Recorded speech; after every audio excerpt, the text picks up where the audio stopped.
Old Hollywood was a town where stars were made, legends were born, and careers could be destroyed overnight, often by one wild party gone wrong. Behind the champagne fountains and velvet ropes, secrets festered. But here's the question. What happens when one night of excess is all it takes to turn a movie idol into a Hollywood ghost? Buckle up, because we're about to revisit the infamous parties that didn't just make headlines, they ended careers. Think you know Hollywood scandal? Think again. The Fatty Arbuckle scandal. Let's start with the granddaddy of all career-ending Hollywood blowouts, Roscoe Fatty Arbuckle's notorious Labor Day party in 1921. Picture this: San Francisco's St. Francis Hotel, the roaring 20s in full swing, prohibition flouted at every corner, and a 3-day bash thrown by one of the biggest comedy stars on the planet. Arbuckle was Hollywood royalty, universally loved, box office gold, and so powerful that he made studios nervous. So, when he checked into the St. Francis's luxury suite and invited a crowd of actors, flappers, and hangers-on, nobody expected disaster. Nobody, that is, except fate. By the time the sun rose on September 6th, a young actress named Virginia Rapp was dead, and Arbuckle's world had been torched to the ground. The official story is a swirling mess. Whispers of excessive drinking, wild antics, and a scene so chaotic it could have come straight from a slapstick reel, if only it weren't so dark. Some claimed Arbuckle crushed Rapp by sitting on her. Others spun darker tales. The truth was lost in a haze of tabloid hysteria and courtroom drama. What matters is the aftermath. Arbuckle was tried for manslaughter 3 times. The first 2 ended in hung juries. The third trial finally acquitted him, but it was too late. Hollywood had already tossed him into the gutter. Newspapers painted him as a symbol of depravity. Ministers used his downfall as Sunday sermon material. Studios pulled his films. Theaters banned his name, and the newly minted Hays Code arrived to clean up the movies, using Arbuckle as their poster boy for excess. The real punchline? Arbuckle, once the highest-paid actor in the world, was now radioactive. Friends abandoned him. Theaters refused to book his work, even under a pseudonym. He'd spend the rest of his life scraping by, directing under fake names and dodging the public eye. Hollywood has a short memory for loyalty, but a long one for scandal. So, what's the lesson? In old Hollywood, you were only as untouchable as your last party. Arbuckle's epic fall set the bar for career-killing scandal. One night, one body, one career erased forever. The William Desmond Taylor murder. If you think old Hollywood parties were all glitz and Gatsby glamour, let me introduce you to the director whose house party ended with a corpse on the floor and careers in tatters. William Desmond Taylor. This wasn't just any Hollywood gathering. This was 1922, at the height of the silent era, a time when movie stars were America's new royalty, and Taylor's lavish home in the Los Angeles hills was their palace for a night. Taylor was the real deal. British accent, dapper style, and a taste for the finer things. And, if rumors are to be believed, the finer people. He threw parties that pulled in the creme de la creme, Clara Bow, Mabel Normand, Mary Miles Minter, and a constellation of actors, writers, and hangers-on. On the fateful night in question, guests danced under fairy lights, jazz musicians kept the mood swinging, and Taylor played the perfect host. But underneath the laughter, gossip flowed just as freely as the bootleg gin. Mabel Normand, the queen of slapstick comedy, was rumored to be in a compromising position with a married studio mogul. Taylor himself had whispered connections to the underworld. It was the sort of party where secrets and ambitions collided. And in Hollywood, that's always a dangerous mix. The next morning, William Desmond Taylor was found dead in his own home, shot in the back. The police arrived to a circus of speculation. Hollywood panicked. Who killed Taylor? Was it a jilted lover, a jealous rival, or someone with far more to lose? Suddenly, every guest at that party was a suspect. Every rumor deadly ammunition. The fallout was seismic. Mary Miles Minter, once America's darling, was implicated by love letters found in Taylor's home, and her career evaporated almost overnight. Mabel Norman's reputation never recovered. Whispers followed her for the rest of her days, and her output dwindled to almost nothing. Hollywood, desperate to protect its image, blacklisted anyone too close to the mess. Studios circled the wagons, hush money changed hands, and the press had a field day. A-list stars turned into tabloid fodder, and the message was clear: party at your peril. Taylor's murder remains unsolved to this day, a cold case wrapped in Tinseltown myth. But the real casualties weren't just in the headlines. They were in the studios, where careers that had soared were suddenly snuffed out. Old Hollywood never forgot the night the party ended in blood, and the aftershocks are still felt in every studio PR department to this day. MGM's Patricia Douglas scandal. If you think the old studio system could keep anything quiet, think again. MGM's notorious 1937 stag party wasn't just a black mark on Hollywood. It was a nuclear-level scandal that wiped a young actress's career off the map. This wasn't a party where stars accidentally let slip a secret or two. This was a night where the promise of a glamorous on-location shoot was just a cover for something far darker, a trap set by the industry's most powerful players. Here's how it went down. In May 1937, MGM held a lavish party at the famed Ambassador Hotel in Los Angeles to honor their top salesman. If you picture marching bands, fancy cars, and tuxedos, you're right on the money. But what the invitation didn't mention was that over 100 young women, movie extras, and dancers were recruited under the pretense of appearing in a musical short. Instead, they found themselves at the mercy of a raucous, drunken crowd of out-of-town salesmen and executives who'd been promised entertainment. The booze flowed, the music blared, and soon, boundaries vanished. That's when Patricia Douglas, an aspiring dancer and extra, found herself cornered, forced to drink, then assaulted by one of the men MGM was feeding. Most Hollywood scandals get swept under the rug, but Douglas refused to play along. She went to the police. She named names. And here's where old Hollywood's ugly side showed its teeth. MGM unleashed their PR machine to destroy her. They smeared her in the press, questioned her morals, and convinced the courts to throw out her case on a technicality. The message was loud and clear, not just to Patricia, but to every woman in Hollywood. Speak out, and your career is over. And that's exactly what happened. Douglas was blacklisted, unable to find work. Studios that once called her for bit parts and chorus lines now treated her like a pariah. She became a cautionary tale in Hollywood, a whisper in studio hallways, a footnote in scandal books. The salesmen? They went back to work. The executives? Untouched. But the cost was Patricia's future. Decades later, historians and filmmakers finally revisited her story, calling out the injustice and MGM's shameful cover-up. But in 1937, Douglas's career ended not because of a bad audition or a box office flop, but because she dared to demand justice at a party where the only real crime, according to the studio, was breaking the code of silence. MGM might have kept the party under wraps for a while, but Patricia Douglas's career was collateral damage, a reminder that in old Hollywood, one party could erase you forever. Jane Mansfield's mansion parties. Jane Mansfield, the blonde bombshell who made Marilyn Monroe look almost shy, the queen of Hollywood headlines, and the undisputed champion of wild house parties that made even the boldest stars blush. But behind the Pink Palace walls, things got so out of hand that Hollywood's most glittering invitations turned into a blacklist, proving once again that too much of a good thing can kill your career. Here's the setup.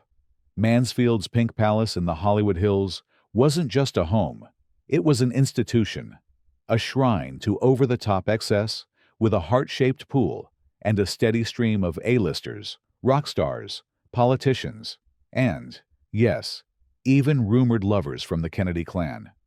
If you got the invite, You knew you'd see and do things that would never, ever make it to the tabloids, unless Jane wanted them there. She courted publicity, craved the flashbulbs, and didn't care who knew it. The parties themselves were legendary. Imagine flowing champagne, mountains of caviar, a parade of celebrities, and a guest list that always seemed to include a few faces that shouldn't have been there. And then, things got wilder. Rumors of after-hours escapades, bedroom doors left open just a crack too wide, and tales of home movies that were definitely not for public consumption. Some whispered Jane taped her risque parties for her own private collection. Others claimed politicians and studio heads got up to no good, knowing Jane would never rat them out, but also knowing the threat hung over their heads. But here's the twist. What started as harmless fun quickly became Hollywood poison. Studios were happy to ride the wave of Jane's sex symbol image, until her antics threatened to spill into the press. The more outrageous the parties, the more nervous her handlers became. Movie offers dried up. Powerful execs stopped returning calls. Mansfield's name began to appear in gossip columns less for her latest film, and more for her latest stunt or scandal. She was dubbed unreliable, too wild for family audiences, and eventually, box office poison. Sure, Jane kept working, but the roles got smaller, the budgets tighter, and the co-stars less famous. She never regained the heights of her early stardom, thanks in no small part to parties that blurred the line between star and scandal. In the end, Jane Mansfield's greatest show wasn't on the screen. It was the non-stop Hollywood party that left her career in ruins, proving that sometimes the wildest nights have the hardest consequences.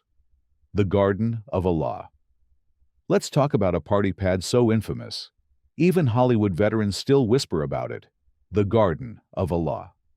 Hotel. If you're picturing a glamorous Art Deco paradise on Sunset Boulevard, you're halfway there. But you haven't scratched the surface until you know what went on after midnight. The Garden wasn't just a place to lay your head. It was ground zero for old Hollywood's riskiest, wildest, most career-jeopardizing soirees. The roll call was a who's who of Golden Age royalty. Marlene Dietrich, Errol Flynn, Greta Garbo, John Barrymore, and a parade of producers, screenwriters, and starlets desperate to shed their public personas. The Garden of Allah was legendary for two things: privacy and excess.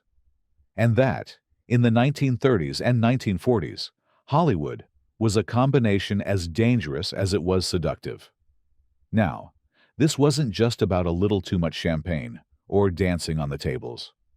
We're talking about parties where the city's most closely guarded secrets were traded like party favors. Rumors abounded of open affairs, hidden rendezvous in shadowy alcoves, and wild escapades that would have made the censors faint. The Garden was also known as a rare refuge for gay and bisexual actors and actresses, a place where sewing circles weren't just for quilting, and the risk of exposure was more than just a metaphor. Here's the kicker. Careers didn't end at the Garden with a single scandalous night. Sometimes, it was a slow burn. Get caught in the wrong embrace, or on the wrong side of a gossip columnist, and you could be finished. For stars who weren't straight, just being at the wrong party at the wrong time could mean blackmail, tabloid humiliation, or a quiet note from the studio that your contract wouldn't be renewed. The studio bosses had ears everywhere, and Hollywood's tolerance for eccentricity only went so far. The Garden of Allah produced stories that never made it to the papers, but everyone in the industry knew the score. Some faded quietly from the screen, victims of rumors or whispers, names we barely remember now, their credits ending abruptly after one too many wild nights. In a town built on secrets, the Garden of Allah was both sanctuary and snare. For some, the party never really ended. For others, it ended everything. The Cal-Neva Lodge. You want glitz? How about a hotel where the guest list was half Hollywood, half underworld, and the parties could end with a hangover or a headline? Welcome to Frank Sinatra's Cal-Neva Lodge, perched on the border of Nevada and California. In the early 1960s, if you wanted to disappear, make a deal, or risk your reputation for one wild night, this was your playground. Picture this: secret tunnels for slipping in VIP guests, poker games that ran all night, and rooms where nobody asked questions. Sinatra ran the place like a king, with a little help from mob buddies and a lot of celebrities looking to let loose. But the real attraction: the parties. If the Pink Palace was excessive, Cal-Neva was downright dangerous. Marilyn Monroe was a frequent guest. The Kennedys came through. The Rat Pack made the rules up as they went along. At Cal-Neva, power, sex, and scandal mixed freely, and the line between safe and sorry was razor thin. But here's the dark underbelly. What happened at Cal-Neva didn't always stay at Cal-Neva. Monroe's last days were marked by cryptic phone calls, secret meetings, and parties that blurred into rumors of blackmail and betrayal. The gossip mill churned: affairs, mob ties, political secrets. For Marilyn, the Cal-Neva parties became a place where her problems multiplied instead of faded away. Her vulnerability on full display for people who didn't always have her best interests at heart. The scandal wasn't just personal. It was professional suicide. Monroe died weeks after her final trip to the lodge, and the fallout spooked everyone. Sinatra himself wasn't immune. The Nevada Gaming Commission, sick of the rumors about mob connections, revoked his gambling license. Suddenly, Cal-Neva was toxic. The stars stopped coming, the deals dried up, and the lodge's heyday was over. Sinatra was forced to sell, his reputation bruised, and his hold on the Hollywood party scene officially broken. At Cal-Neva, one party could make you a legend, or a cautionary tale. Monroe, Sinatra, the Kennedys, all of them walked in as stars. But a few nights at the lodge helped end more than just the fun. Sometimes the party is just the prologue to a tragedy. The Stork Club meltdown. If there was ever a place where old Hollywood's royalty could have it all, and then lose it in one night, the Stork Club was it. This was where the A-list mingled, the drinks flowed, and reputations could be made or mangled in a single evening. And no story proves it better than Joan Crawford's infamous 1951 bash, a night that showed even the biggest stars could fall out of favor with just a few wild missteps. Crawford was the queen of reinvention, silver screen goddess, Mildred Pierce, Oscar winner, and the kind of star who commanded every room she entered. On this particular night, she was at the top of her game, hosting a lavish party at the storied New York Stork Club, a place where stars and studio heads traded secrets over martinis, and where the cameras always seemed to be rolling, even if you couldn't see them. Crawford wanted to blow off steam and celebrate, but she also wanted to show the town she could still out-party the up-and-coming generation. Things started innocently enough. Champagne, small talk, the usual Hollywood sparkle. But as the night wore on, Joan let loose. Maybe too loose. By the early hours, she was photographed in candid, unflattering poses, glass in hand, hair a mess, surrounded by fellow revelers who were equally intent on making headlines instead of movies. Some called it letting her hair down. Others called it self-destruction. The real problem wasn't just what Joan did. It was who was watching. Gossip columnists had a field day, and suddenly, Crawford's carefully cultivated image was taking hits. Studio execs started to whisper that she was unreliable, a party liability. Offers slowed to a trickle, and the has-been label began to stick. Even Joan, who'd weathered every storm Hollywood could throw, struggled to bounce back from the PR disaster. Was it fair? Maybe not. But in old Hollywood, one night of too much fun could erase a decade of hard work. Crawford managed to claw her way back eventually, but her Stork Club party is a textbook example of how quickly Tinseltown could turn on its own. In a world obsessed with image, even a single party could cost you your crown. Hearst Castle's scandal. You want a party with stakes? Try William Randolph Hearst's legendary gatherings at San Simeon. The kind of opulence that made Gatsby's soirees look like backyard BBQs.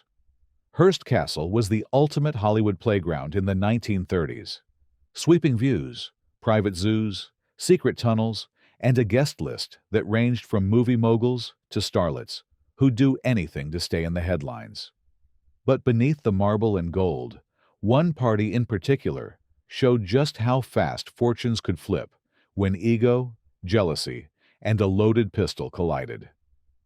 The setup is pure old Hollywood. The press baron himself presided over a gathering where Charlie Chaplin, Marion Davies, Clark Gable, and half the gossip column regulars sipped the world's finest champagne and rubbed elbows under the cavernous ceilings. Hearst was madly in love with Marion Davies, his mistress, and a star in her own right. But rumors swirled about her affection for Chaplin. The night in question, the tension was so thick you could cut it with a jeweled cheese knife. As the legend goes, an intoxicated Hearst, already wound tight by jealousy, allegedly mistook another guest for Chaplin and pulled a gun. Shots rang out, panic ensued, and the once glittering party exploded into chaos. The victim survived, but the press and every Hollywood insider smelled blood in the water. Suddenly, being associated with Hearst Castle wasn't a free ticket to fame. It was a liability. The real fallout was in the days and months after. Chaplin, though ultimately unscathed in the long run, faced a tidal wave of bad press and new enemies in high places. For some lesser stars in attendance, just being linked to the shooting was enough to land them on the unhirable list for years. Whispers followed, contracts disappeared, and the doors of Hollywood swung shut without a sound. Studios scrambled to distance themselves from anyone in the room, fearing the wrath of both Hearst's empire and the public's shifting opinion. In the end, Hearst's castle remained a monument to excess, but that one infamous party became a cautionary tale.